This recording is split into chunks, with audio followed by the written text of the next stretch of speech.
pessoal, sejam bem-vindos a mais um episódio do God Talks Empresarial.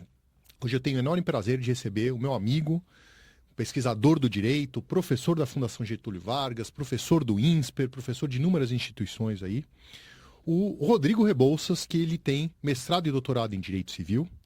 Ele tem um dos melhores livros sobre interpretação, principalmente sobre viés econômico, do direito civil. E é um jurista muito respeitado e eu pelo menos tive o enorme prazer de ter trombado com ele aí ao longo da vida, principalmente acadêmica, né, em congressos, painéis, etc. Né? Rodrigo, seja muito bem-vindo. Muito obrigado, Marcelo. Um prazer enorme estar aqui com você, com todo o teu público, que é grande e relevante, que está sempre curioso para interpretar, para conhecer o direito, o mundo empresarial em especial. É isso aí. Para quem assistiu os 2 últimos episódios, em que eu trouxe o Rui Camilo, professor da Universidade de São Paulo, da Faculdade de Direito do Largo de São Francisco, a gente saiu daquele viés estritamente jurídico para mostrar caminhos e diálogos que o direito tem com outras áreas das ciências sociais, né? Então a gente falou, por exemplo, sobre o processo de negociação. E a ideia hoje, Rodrigo, como a gente já discutiu um pouco antes de começar a gravar aqui, é falar da gestão contratual, ou seja, gestão de instrumentos que são essencialmente jurídicos, mas que são absolutamente vitais às atividades empresariais. Ou seja, não existe uma empresa que não tenha lá um contrato no seu dia a dia. E às vezes, no mesmo dia, são celebrados vários contratos, né? Ou seja, pode ser que tenha várias relações contratuais que elas andam paralelamente na vida de uma empresa ali, e isso é o que acaba sendo mais comum, né? E por que o convite para o Rodrigo? Porque o Rodrigo, além dele ser um jurista de escola, um dos grandes juristas aqui de São Paulo, ele tem uma experiência muito grande dentro de empresas, e empresas principalmente voltadas para a tecnologia. Então, ele é uma pessoa que tem um enorme conhecimento para aqueles contratos ultra complicados, onde, por exemplo, se faz um licenciamento de tecnologia, transferência de know-how e assim por diante. E ele tem experiência, além dos aspectos jurídicos, ele tem uma enorme experiência na própria gestão contratual, né? E para a pessoa que trabalha com direito empresarial, não entender de gestão contratual me parece ser uma falha relativamente grave. Então a gente precisa entender qual é o diálogo que existe entre os instrumentos contratuais e a gestão desses instrumentos contratuais no dia a dia da empresa. Não é isso, Rodrigo? Isso, muito, muito bacana, né? Esse olhar é um olhar que para mim é muito caro, né? Porque por mais que a gente detenha uma boa técnica jurídica, né? Eu posso ir lá e despejar num contrato todo o meu sólido conhecimento de uma vasta experiência acadêmica e tal, mas que aquele contrato não está conversando com a realidade daquela empresa, né? No momento em que uma empresa existe, já existe uma relação contratual, né? Seja entre seus sócios e tudo mais, e com terceiros, né? E todas essas relações internas da empresa e externas, né? Elas devem ser tratadas com muito cuidado. É interessante ver que muitas vezes, principalmente nos bancos universitários e até nos programas de pós-graduação, seja em contrato, seja empresarial, né, toca-se muito na técnica contratual, na técnica empresarial, societária. E pouco ou nada se fala da importância da gestão dos contratos. Né? E para ali, né? O que acaba virando uma falha grave no dia a dia da empresa, né? Sim, e normalmente... a depender da empresa, lógico, né? Mas o jurídico ele entra no momento em que uma negociação já andou muito, o que na minha visão é um erro. Vem do comercial, às vezes, o negócio meio empacotado já, né? Deveria estar desde o D0 ali, ajudando a preparar toda essa negociação, a estruturar esse negócio, né? E normalmente, o papel do jurídico, seja um jurídico interno ou o escritório que presta esse serviço, né? A empresa olha o escritório como, ok, já me entregou o trabalho, que é um contrato. Pega aquele contrato e engaveta. Antigamente numa gaveta física, hoje num arquivo eletrônico. E só vai lembrar desse contrato a hora que der um problema. Exatamente. Falar nisso, né? Às vezes é comum no dia a dia, até pela falta de conhecimento do conteúdo dos contratos que foram celebrados pela empresa, em que, por exemplo, não se aplique de maneira adequada uma multa, se deixe de exigir a multa, um outro tipo de direito previsto contratualmente também não se exige que aquele direito seja cumprido plenamente, né? Ou que, de alguma maneira, o desenrolar daquele contrato ao longo da empresa, as partes elas acabam fazendo algo diferente do que está previsto no próprio contrato, né? E aí, dialogando com 2 outros episódios aqui do nosso podcast, que a gente falou de suprécio e surrécio, né? A gente sabe que se há um posicionamento reiterado de não existir o cumprimento num contrato, ou de que as partes passem a exigir algo diferente do que está no contrato, a gente poderia ter aí o tal do instituto da suprécio ou da surrécio, ou seja, da supressão de um direito, né? Ou da emergência de um direito que não estava previsto na própria minuta do contrato, né? Como que se torna importante gerenciar os contratos internamente de uma empresa para evitar que esse fenômeno se aplique? A gente sabe que tem toda uma discussão se a surrécio, suprécio, elas se aplicam aos contratos empresariais. Existe essa discussão e os 2 episódios que a gente gravou com o professor Rodrigo Sampaio e o professor Gilberto Sabur, cada um tem uma opinião divergente a respeito disso. Mas nós que somos operadores profissionais do direito, como que a gente poderia sugerir que essa gestão contratual seja feita para evitar chegar ao ponto da discussão se houve a suprécio e a surrécio? Boa. Eu acho que eu vou te responder sobre 2 vertentes, tá? Uma primeira que é uma onda que está aqui, de certa forma virou modismo, mas eu não gosto do modismo pelo modismo, eu gosto da técnica. Opa, com certeza. Que é evitar o juridiquês. E aí entram elementos muitas vezes de legal design e visual law, que são 2 elementos complementares. Pegando principalmente o legal design, que o objetivo é atender a experiência do usuário, né? Como você disse, esse contrato dentro de uma empresa, seja ele elaborado por um escritório ou pelo seu jurídico interno, pouco importa, né? Se eu tenho um contrato extremamente técnico, juridiquês, puro, né? E quem vai implementar esse contrato lá na ponta não é jurídico, vai gerar um sério problema de interpretação, claro, né? Dificuldade de compreensão, não é uma vontade, é dificuldade mesmo. E é uma dissonância cognitiva natural, porque às vezes, sei lá, quem vai executar o contrato, a pessoa que vai coordenar isso, ele tem uma formação em engenharia, ele não precisa ter o conhecimento jurídico. Sim, né? E vice-versa. Ou a gente pega uma construção pesada e vai elaborar um contrato e há todo um aspecto técnico ali que a gente não domina, né? E aí entra um papel muito importante de, ou dentro do contrato eu uso uma linguagem mais acessível e nada impede que eu tenha um contrato biclausulado, né? Bicolunado, desculpa, né? Em que eu vou ter um lado jurídico e ao invés do outro lado ser inglês ou espanhol, ser português, né? Ou seja, ser entendível àquele que não é um técnico jurídico, de uma forma. Eu posso ter este contrato escrito de uma forma mais acessível também, mas vai depender do perfil da empresa. E se o perfil ou o tipo do serviço não me permitir isso, vamos imaginar um acordo societário super complexo e tal, né, que eu preciso ser técnico. Nada impede que eu tenha, por exemplo, um resumo executivo. Elaborado e estruturado para aqueles que vão executar aquele acordo de acionistas ou de cotistas. Principalmente se a gente tem um contrato muito longo e que ficar caçando a cláusula dentro da minuta contratual pode ser um negócio difícil, principalmente para quem não detém a técnica jurídica, né? Se a gente pensa, por exemplo, em direitos de preferência num acordo de acionista, né?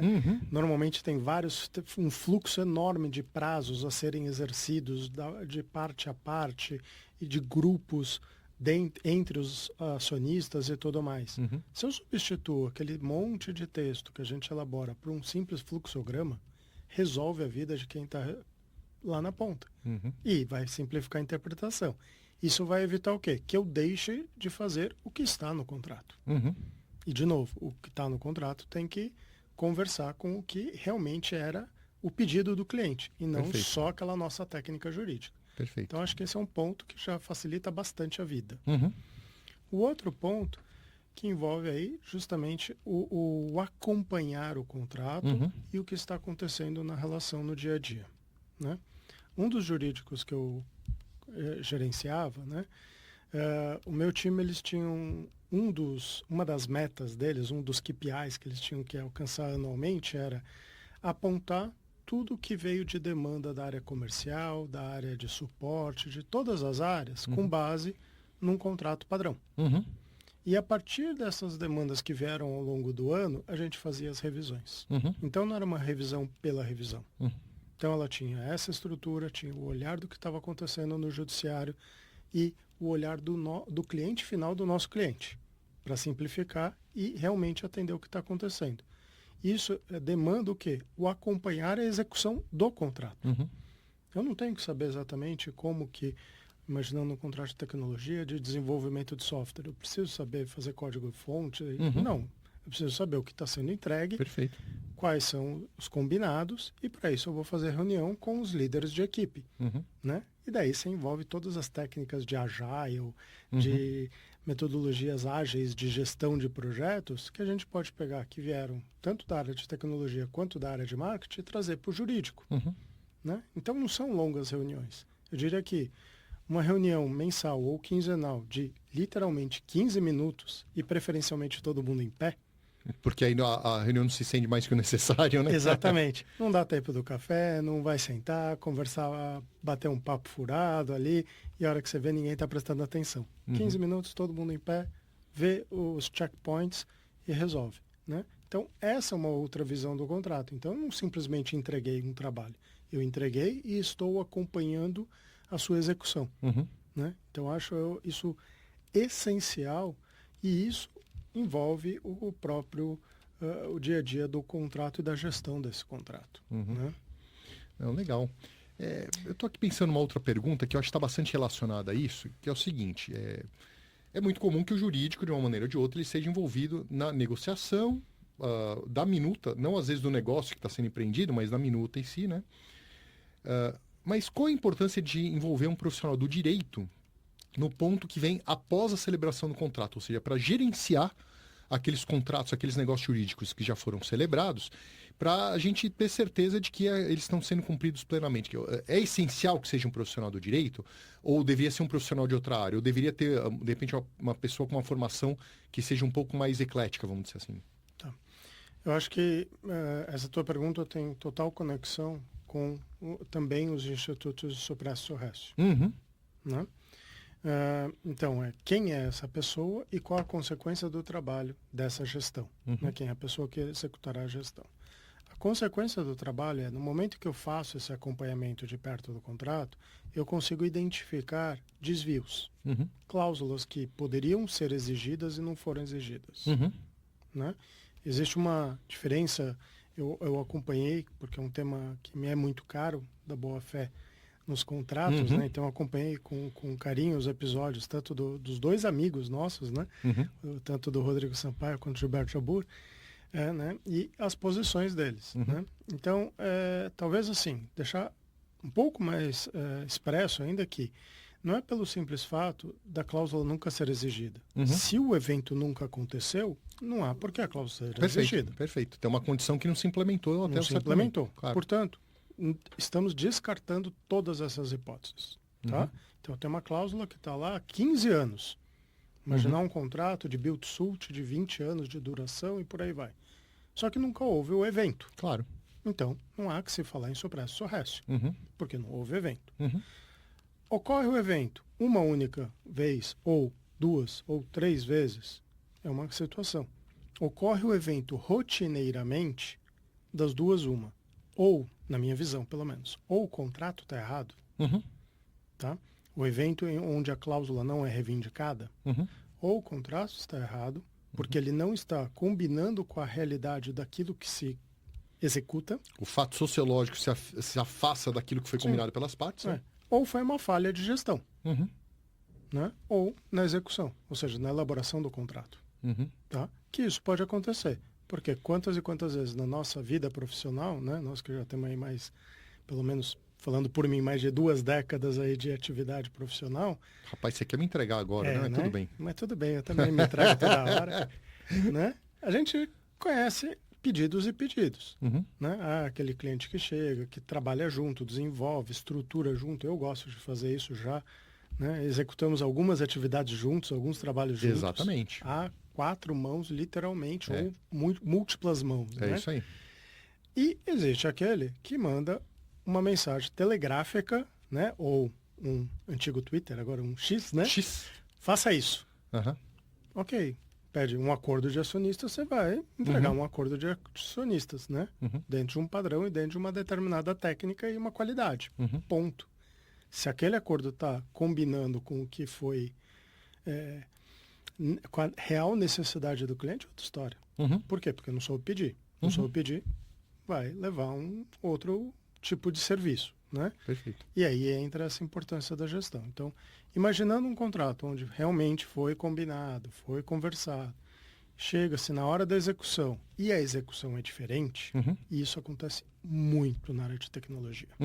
Muito. Muito, é Eu verdade. sei em várias áreas acontece, mas eu diria que a de tecnologia acontece com muito mais frequência. Eu arriscaria dizer que, por exemplo, mais do que na área financeira e na área que envolve alguma questão societária, tá? Porque eu acho que o linguajar, ele é muito dissonante, né?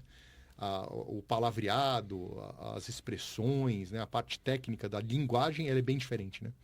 Eu não diria só a linguagem, né? Entra um outro efeito que, por exemplo, se você combina uma construção civil, um prédio, né?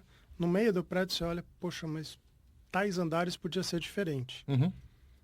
O engenheiro vai responder, a fundação não comporta. O projeto não é esse. Não Perfeito. vamos executar isso. Ponto. Dentro do universo, por exemplo, de software, de tecnologia, das próprias soluções de IA atualmente, né? Fala-se de IA como se ela surgiu hoje, né? Tá aí há 50 anos, pelo menos. Sim. Né? O conceito. Mas, enfim, no momento que você está desenvolvendo, é um serviço. Né? E como serviço, eu consigo adaptar. Diferentemente da fundação que não pode ser mudada para aquele Exatamente. prédio, né? Tal como serviço jurídico. Se é um contrato, eu consigo redirecionar a estrutura desse contrato no meio da sua execução. Agora, se é um processo, nem sempre. Tá. Por quê? Um Se eu ato estruturei concatenado. uma inicial com uma estratégia X, eu não posso, em réplica, mudar a estratégia. Sim, sim. Vira um problema. Raramente eu vou conseguir mudar. Né? Vira um problema, na verdade, não nada próximo de uma solução, né? Exatamente. Então, vai dentro dessa lógica, tá? Ou seja, eu tenho lá a cláusula que não está conversando com a realidade, eu tenho essas hipóteses. Qual é o papel aqui do gestor jurídico e qual é a formação desse gestor jurídico, né? É acompanhar isso, gestor ou gestora, Sim, né? sim. Aqui independente de gênero. Mas é acompanhar essas divergências da execução com o que está escrito no texto do contrato. Perfeito. E ir ajustando rota, ou do texto do contrato, ou documentando. Como? Atas de reunião, trocas de e-mails, né? Que são bons instrumentos de prova também numa eventual necessidade. Exatamente. Né? Claro. Quando eu analiso o contrato, né? Eu costumo dizer, dou muito isso principalmente em sala de aula, né? O contrato, antigamente, ele era interpretado como uma fotografia. Eu tiro a foto do momento, do signing, e é isso que eu vou interpretar. Né? Como se estivesse marcado em pedra. Hoje, e já há algum tempo, né, no nosso caso, Brasil, desde o Código de 2002, o contrato ele deve ser visto como um filme. Quase que Ele é dinâmico. algo vivo, né? Dinâmico. Ele é dinâmico, ele é pulsante, ele é vivo. Ele é um orgânico. Tá? E ele vai estar em constante mutação, eventualmente. Seja na sua forma de execução, né, dando um dos exemplos mais simples de todos. Meu cliente atrasa todo mês. E ao invés de pagar dia 10, ele paga dia 25. E eu acato isso. Automaticamente, o meu vencimento mudou para 25. Pois é. Sou preço, sou récio. Exatamente. Porque todo mês e reiteradamente eu nunca reclamei. Eu vou poder exigir juros, multa ou até o rompimento do contrato ou com base no constante atraso? Não. Difícil. E principalmente, por exemplo, depois de 10 meses, um ano e meio aceitando isso, falar agora eu quero o que passou também? Isso. Aí piorou a situação. Né? Então, por isso que eu acho que assim, a área de gestão de contratos, quem é essa persona que vai cuidar dela? Depende do que eu quero dela, do que eu demando dessa área. Né? Então, se eu demando um aspecto, por exemplo, de acompanhamento da estrutura econômico-financeira do contrato, né? Pedidos que vão sendo acatados pelo cliente e que tornam o contrato mais oneroso e precisam ser revistos de tempos em tempos. É muito importante que eu tenha alguém de uma controladoria Certo. ali envolvido. E entendendo o que está ali no contrato e qual é a matriz, qual é a estrutura econômico-financeira daquele contrato. Perfeito. Né? É um contrato de um acordo de acionistas extremamente técnico.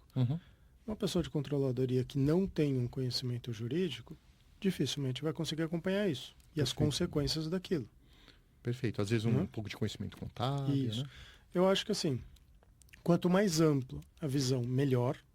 Nada impede que eu tenha uma pessoa super técnica, por exemplo, um engenheiro, uma engenheira, que faça um programa, por exemplo, de pós-graduação em contratos. Aliás, eu já tive alunos de engenharia que fizeram isso. Eu também. Uma vez eu tive um aluno de engenharia que eu achei que ele estava me testando, porque ele fazia perguntas reiteradas e muito simples para o nível de pós-graduação. Depois eu descobri que ele era um engenheiro, que ele realmente precisava do conhecimento mais básico, né? Isso. É isso mesmo. Né? Eu tive um que ele era head de uma empresa de área de fornecimento de energia, né? De produção e fornecimento. E eu falei, cara, por acaso ele chamava Rodrigo também. Chama, né? Tá vivo. Um abraço pro Rodrigo. Né? É isso aí.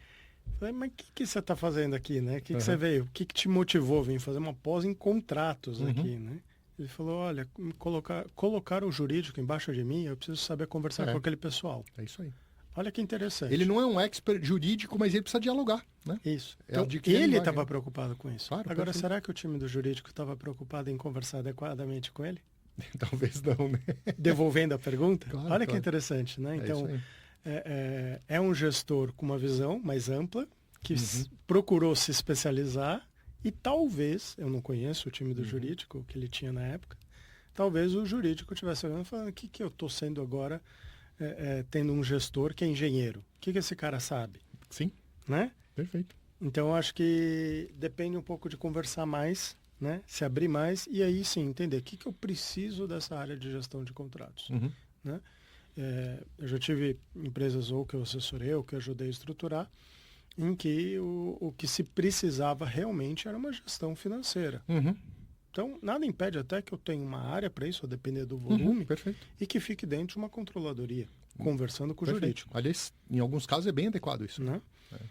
Quando se envolve muita prestação de serviço e não um produto mais empacotado, por mais que seja um produto-serviço mais empacotado, mas que seja um serviço um pouco mais customizado, eu normalmente não recomendo que ela fique numa área muito técnica financeira. E sim que ela fique embaixo do chapéu do jurídico. Tá. Desde que o jurídico também tenha abertura de conversar com as outras áreas. Perfeito. Você está falando muito em, por exemplo, controlar datas, fluxo, etc. Existe, na essência, uma diferença entre aquilo que a gente poderia chamar de workflow e, por exemplo, uma eventual gestão de agendas das obrigações previstas no contrato? Elas são a mesma coisa? São diferentes? Como que você trataria uma ou outra, se houver uma diferença na essência? Tá. Essa pergunta é muito interessante porque, assim, muitas vezes a pessoa confunde gestão de contratos ou com workflow ou com pura agenda. Agenda de prazos de cumprimento de determinadas obrigações ou determinadas metas. Ponto. Tá? Esse aspecto é um aspecto que envolve uma certa gestão? Eu vou estabelecer um workflow, por exemplo, de assinaturas, por uma questão de segurança jurídica. Por exemplo, eu quero ser o último a assinar. Por exemplo. Né? Entre outros aspectos. Alçadas, né? Prazos de vencimento de procurações ou de mandatos e por aí vai. Né? Então, isso é um aspecto. O controle de agendas em processo, em contratos, pode ser realmente crucial. Sim. Né? Envolver, muitas vezes, milhões de reais, quando não mais, né? Que pode ser desde um pagamento de um bônus até determinadas obrigações ou entregas. Né? E tem um outro aspecto, que aqui sim eu incluo, que é o acompanhamento das obrigações do contrato em si. Né? Então, uma coisa é acompanhar prazo de pagamento. Outra coisa é acompanhar qual é a forma de sua execução. Né? Com quem eu me comunico, como eu me comunico. Que é outra face dessa moeda, porque uma coisa não vai andar sem a outra, né? Exatamente. Só que essa segunda face é uma que normalmente, pelo menos da minha experiência, é a que fica de lado. Né? Que é justamente aquela que é executada no sentido de elaboração, tá? Por alguém técnico jurídico, concluído o trabalho, ou seja, assinado o contrato, isso vai para outras áreas. E raramente o jurídico volta a ter contato com aquela questão. Quando volta? Quando tem um problema. O que não deveria ser assim, né? Que não deveria ser. Pois aqui que entra o acompanhamento. Né? Eu fico imaginando aqui quantas empresas que você já assessorou nesses anos todos, em que você realmente elaborou ali um estatuto ou um acordo de acionistas e nunca mais ouviu falar no assunto. Aí quando você ouve falar, porque a bomba já estourou. Exatamente. Né? Então eu vou lá e vamos imaginar uma SA fechada com 20 acionistas, contra 15 deles eu levo a ferro e fogo tudo que está no acordo de acionistas e contra 5 outros não. Pois é. Né? Como é que fica esse acordo? Será que esse acordo realmente vai ter sua segurança? Ou o contrário, eu nunca exigi ele contra ninguém, mas contra um específico. Vira um comportamento errático e que ele pode ser contestado judicialmente, né? Entendeu? Concordo. E daí entra qual o fundamento dessa contestação? Né? acordo? Uhum. Eu supresso o resto. Perfeito. Né? Falar, olha, isso aqui é de fachada, isso aqui nunca foi exigido, isso aqui é eventualmente até um ato discriminatório. E às vezes pode ser. Pode. Né? Então, Ou de assim, exclusão de um minoritário e por aí vai. perfeito. Então, assim, a gestão do contrato, apesar de parecer uma coisa voltada mais, vamos assim dizer, para a administração interna de um ente empresarial, na verdade, pouca gente vislumbra isso, visualiza isso, mas existe um diálogo, uma relação bastante próxima com a própria interpretação do contrato, né? E não é só olhar para a cláusula e falar, olha, para mim, tal direito é isso, ou tal cláusula quer dizer aquilo. Não. É executar o contrato o mais plenamente possível, da maneira mais adequada, sem discriminação, etc., etc., para que ele possa, então, ser aplicado plenamente, né? É exatamente isso. Né? O texto que está ali no contrato, e isso é uma dinâmica que vem lá desde do início da vigência do Código de 2002, e um pouco antes até, no nosso caso, pelo movimento da doutrina e tudo mais, e da própria jurisprudência, é de entender esse contrato como uma peça dinâmica. Óbvio que eu não estou falando de uma simples compra e venda, que eu compro o veículo, entrego o veículo e acabou. Execução instantânea, não é isso Não, que a gente está falando. não é isso. Estamos falando de contratos complexos, ou de sua execução diferida ao longo de múltiplos anos, né? Operações estruturadas e tudo mais. Então, essa parte toda exige uma grande gestão em cima desse contrato. Porque toda atividade do advogado e da advogada, ou do profissional do direito lato sensu, né? Ele é uma atividade, ou ela é uma atividade de gestão de projetos.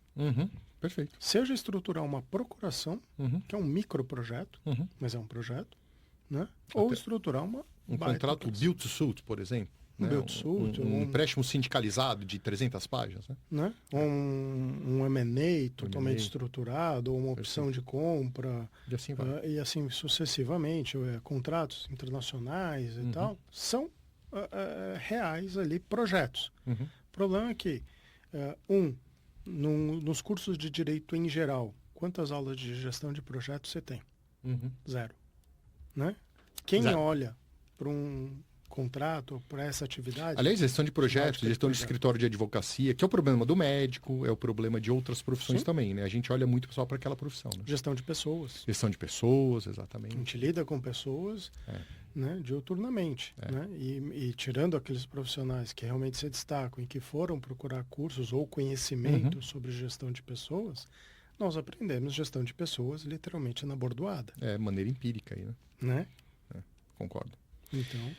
Rodrigo, eu tenho aqui uma última pergunta, aproveitando a facilidade que você navega entre o direito e a tecnologia, que você está sempre tratando aí de tecnologias de ponta, porque eu conheço você profissionalmente há muitos anos, e a gente já tratou de questões de tecnologia em outras oportunidades aí sob esse profissional, né?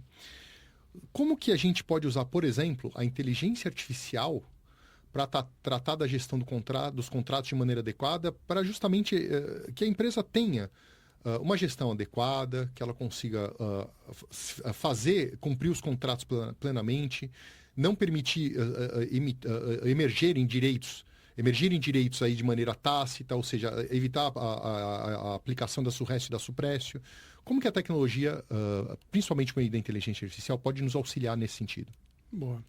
Eu acho que a IA ajuda também, mas não só ela. Né? Então, não, como uma ferramenta, né? Ela é mais uma ferramenta. Claro. Né? Uma ferramenta super avançada que é impossível a gente pensar o mundo sem ela daqui para frente, tal como é impossível pensar o mundo sem internet. Né? Se a gente desplugar a internet, as pessoas morrem de fome, inclusive. Hoje em dia não tem mais jeito. Né? Porque vai parar a produção, vai parar tudo. Tudo. Né? Enfim... Então eu tenho desde ferramentas de software puros, né, focados em gestão de contratos, e que eu posso ter ali uma ferramenta de AI implementada junto. Tá? Em que esta ferramenta, por exemplo, vai me ajudar desde relembrar prazos, pensando na visão cronogramas. Né? Quando você, dando um passo atrás até, por exemplo, quando você coloca lá numa ferramenta de assinatura eletrônica de contratos e que estabelece o workflow ali, você está automatizando um workflow, né? E está colocando validadores daquelas assinaturas, que já vão fazer os checkpoints ali de validação daquelas assinaturas. Perfeito. Isso tudo tem IA por trás. né? Não é a IA generativa necessariamente, Uhum. mas tem IA. Sim. Se fala muito, quando a gente fala de IA, é qual IA estamos falando Claro. e para quê. Hoje é um universo paralelo ao nosso real aqui, né? Isso, né? Então, isso é uma forma. A outra forma que a gente pode ter, sim, o uso de tecnologias padrão IA, mais software e tal, é justamente de checagem das obrigações contratuais em si. Uhum. Isso, ela pode nos ajudar no dia a dia, né? Pensa no contrato, você dá um exemplo de um contrato, de uma operação estruturada de 300 páginas. Uhum. Quem é que vai ficar lembrando o que tem Não naqueles vai. contratos É o tempo impossível. todo? É impossível. Mesmo que seja menor. Uhum. Né? Eu participei de uma operação já tem 1 ano e meio e ela tem uma série de obrigações ao longo do tempo. Uhum. Né? As obrigações que são de agenda estão todas marcadas. Uhum. E eu vou sinalizando para o cliente, lembrando e relembrando o tempo todo. Uhum. Né?